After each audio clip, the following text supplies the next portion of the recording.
Bonjour à vous les intermouettes et bienvenue dans ce tout premier épisode FAQ de la chaîne Techniquement ce qu'il faut savoir. Avant de réellement commencer à répondre à vos questions, je tiens très chaleureusement à vous remercier, toutes et tous, qui êtes là vidéo après vidéo et qui faites vivre la chaîne, qui m'apportez votre soutien, ainsi que vos remarques qui me permettent de m'améliorer et d'en apprendre toujours plus. Pas mal de choses se sont passées sur cette chaîne en 2022.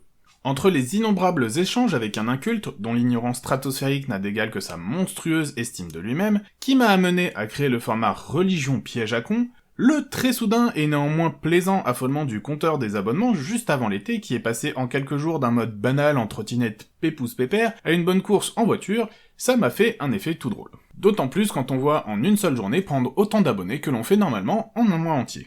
Bon, avec l'été, les choses se sont quand même un peu calmées, mais je ne perds pas l'espoir de voir en cette rentrée le compteur reprendre du poil de la bête.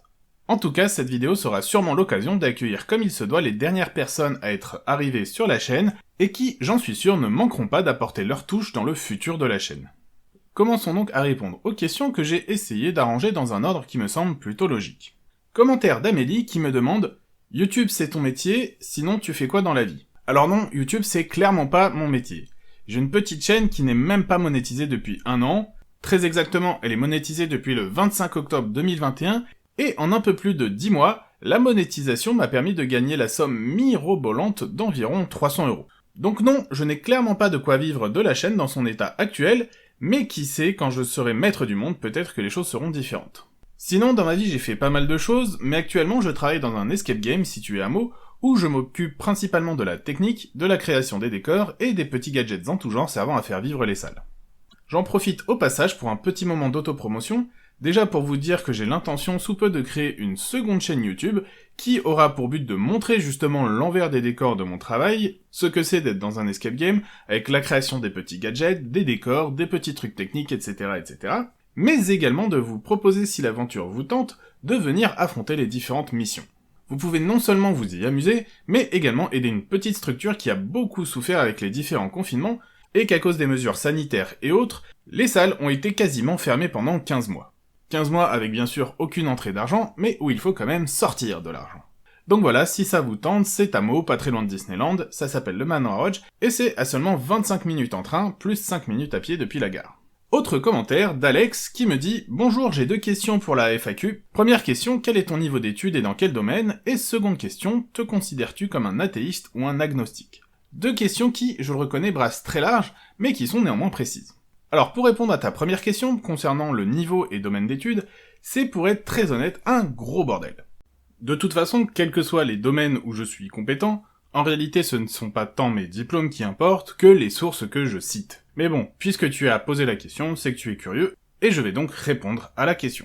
Sans rentrer dans les détails et pour rester compréhensible à un maximum de personnes, j'ai un niveau Bac+8 en physique et en biologie qui sont réellement mes domaines de prédilection, mais je ne me suis pas arrêté là puisque j'ai un niveau Bac+5 en mathématiques, et j'ai aussi un plutôt bon niveau en informatique, mais n'ayant pas fait d'études dans le domaine, je serais incapable d'évaluer par moi-même ce que mes connaissances représentent en termes de niveau. Ensuite, pour l'autre question, alors pour répondre rapidement, je suis clairement athée. Cela dit, j'ai un problème avec le terme athée, et ce n'est pas du tout de ta faute, mais c'est celle de la langue qui est très orientée par les millénaires de croyances diverses et variées. La religion a été totalement institutionnalisée et considérée comme la norme. Or, à mon humble avis, je pense que ce sont les personnes croyantes qui devraient être qualifiées comme telles, tandis que le fait de ne pas croire devrait être considéré comme l'état par défaut. Mais bon, je chipote, en tout cas comme dirait l'autre, moi je pense que la question elle est vite répondue. Autre question de Thomas qui me demande « Comment t'est venue l'idée de créer ta chaîne YouTube et pourquoi choisir la vulgarisation scientifique ?» Alors je vais déjà répondre à la deuxième partie, pourquoi choisir la vulgarisation scientifique,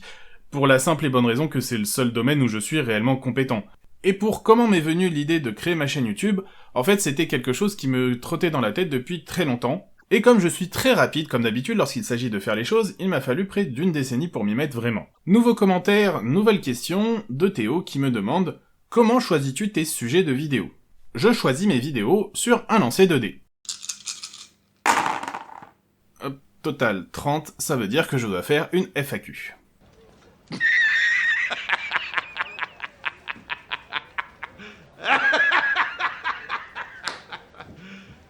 You serious? Non, plus sérieusement, mon processus de création pour les sujets est plutôt chaotique. Parfois j'essaye de coller à l'actualité en parlant d'un sujet, d'actualité justement, et vu la façon dont je travaille, ce que j'ai dit un petit peu avant, la sortie se fait généralement 1 à 2 mois après que le sujet soit passé, ce qui n'est pas idéal. Sinon j'ai également une très longue liste de sujets, qui fait actuellement environ 300 lignes, mais bien évidemment la liste est loin d'être figée, elle évolue, elle s'étoffe avec le temps. Une fois le sujet choisi, il suit un processus des plus classiques, recherche, rédaction, enregistrement, montage et publication. Pour te donner une idée, je suis à peu près en phase de recherche sur 5 vidéos, j'en ai 4 qui sont rédigées, 5 qui sont enregistrées et où j'ai la flemme de me lancer sur le montage, parce que je m'occupe du montage de 3 autres vidéos beaucoup plus longues en même temps, dont notamment la vidéo sur l'univers d'Avatar avec les navis qui va pas tarder à sortir. Voilà. Dernière question que je vais traiter, et qui a été la première qui m'avait été posée, de Guillaume qui me demande, à votre avis, pourquoi une grande partie des croyants rejettent la TSDE ? Alors, pour remettre un peu en contexte la question, cela fait suite à ma série de vidéos, intitulée Religion piège à con, dont j'ai parlé un peu avant, où je revenais sur les affirmations farfelues d'un créationniste, qui essayait de m'expliquer pourquoi son esprit supérieur était capable de prouver que l'évolution n'existait pas, via des démonstrations à faire pâlir une glace à la noix de coco. Et la TSDE, c'est la théorie synthétique de l'évolution. Sans trop rentrer dans les détails, elle reprend les explications formulées par Charles Darwin sur la transmission des caractères avec modification au fil des générations, poussant à la sélection des individus les plus adaptés, et ajoute à cette formule de base toutes les découvertes faites depuis qui étaient inconnues de notre bon vieux Charles. Parmi ces découvertes, citons entre autres celle de l'hérédité par Gregor Mendel et ses petits pois, qui avait donné lieu justement à un épisode sur la chaîne, ainsi qu'également l'Evo-Devo qui lie le développement des organismes avec leur évolution, et qui avait également été abordé sur la chaîne dans la vidéo du nerf laryngé. Bien sûr, la découverte la plus importante était celle de l'ADN, sans oublier la découverte de centaines de milliers de fossiles qui sont venus étoffer notre connaissance des espèces du passé. Étrangement, bien que finalement la découverte des fossiles soit la cerise sur le gâteau dans les découvertes scientifiques, puisqu'elle reste l'une des démonstrations les plus faibles de l'évolution, c'est celle que les créationnistes attaquent systématiquement. Or qu'en réalité, on pourrait parfaitement se passer des fossiles, puisque les meilleures preuves de l'évolution que l'on ait se trouvent directement au sein de nos cellules, dans l'ADN, que les fous de Dieu ignorent totalement. Enfin bon, la question est de savoir pourquoi à mon avis les personnes versées dans la religion rejettent si fortement l'évolution. Alors, avant toute chose, je tiens à préciser que toutes les religions, et même tous les courants religieux au sein de ces dernières, ne sont pas forcément hostiles envers l'évolution. Mais à l'inverse, quasi systématiquement quand une personne refuse d'accepter l'évolution, c'est à cause de croyances religieuses. À mon humble avis, il y a 3 causes qui peuvent expliquer cela. La première, par ordre d'importance, est bien sûr l'ignorance pure. Plus les personnes sont instruites, plus elles ont tendance à accepter les explications scientifiques et à rejeter les assertions saugrenues des religions. Vient ensuite le fait que les religions sont incapables de reconnaître que les histoires qu'elles racontent ne sont que ça, des histoires, et ne sont pas la vérité. Les instances du culte jouent donc sur une soi-disant incompatibilité entre la science et la religion, comme si le fait d'accepter l'évolution équivalait à rejeter les amis imaginaires afin de galvaniser leurs ouailles. C'est un phénomène que l'on observe très fréquemment, et que l'on retrouve particulièrement dans les milieux religieux ou les milieux politiques de droite, de façon exacerbée actuellement comme on peut le voir aux États-Unis, où à mesure qu'un groupe perd du pouvoir, il va faire en sorte de se radicaliser un cran au-dessus, afin de compenser la perte de membres par la capacité de celles et ceux restants à faire plus de bruit pour masquer la déchéance en cours. Et enfin, les rapports de force liés à l'injustice dans la société.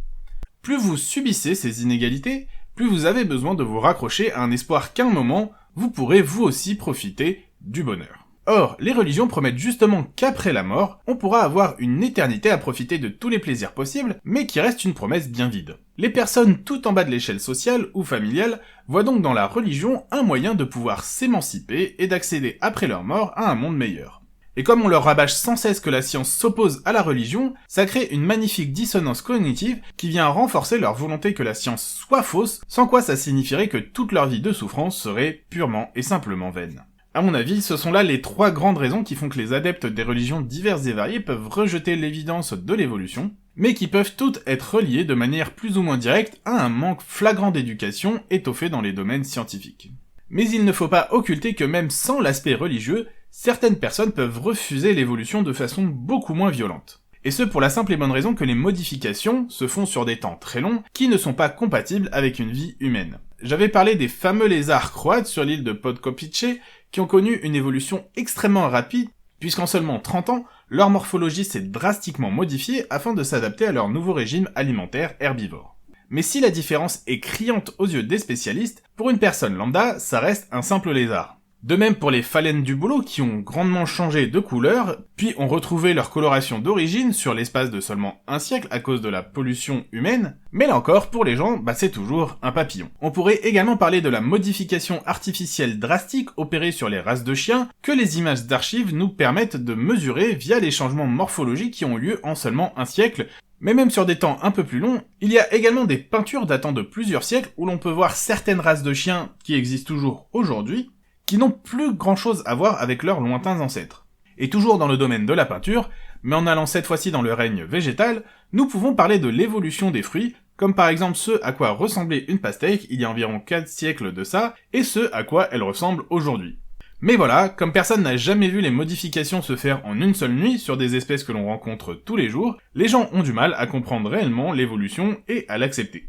Sans compter que, et ça c'est un avis purement personnel, Pokémon a dû pas mal saper le travail des scientifiques en utilisant le terme d'évolution, là où en réalité il ne s'agit que d'une métamorphose. Car oui, l'évolution ne s'applique jamais à un individu, mais à une espèce dans son ensemble. C'est de génération en génération que les modifications se font. Enfin bon, voilà mon avis, je pense qu'il est déjà pas mal détaillé pour quelque chose que je voulais être plutôt concis. Voilà, c'est donc la fin de cette première vidéo FAQ de la chaîne Techniquement ce qu'il faut savoir. Comme d'habitude, je vous invite à partager la vidéo, à la commenter, mais également à la liker afin d'améliorer le référencement de la chaîne. Vous avez également la possibilité de me suivre sur les réseaux sociaux où vous serez informé des épisodes à venir, et vous pouvez également me proposer des sujets que vous aimeriez voir traités ici. Bien sûr, si ce n'est pas déjà fait, je vous invite à vous abonner et à cliquer sur la cloche afin d'être informé des nouvelles vidéos et de ne rien rater de la chaîne. Je vous dis en tout cas à bientôt pour un nouvel épisode de Techniquement ce qu'il faut savoir.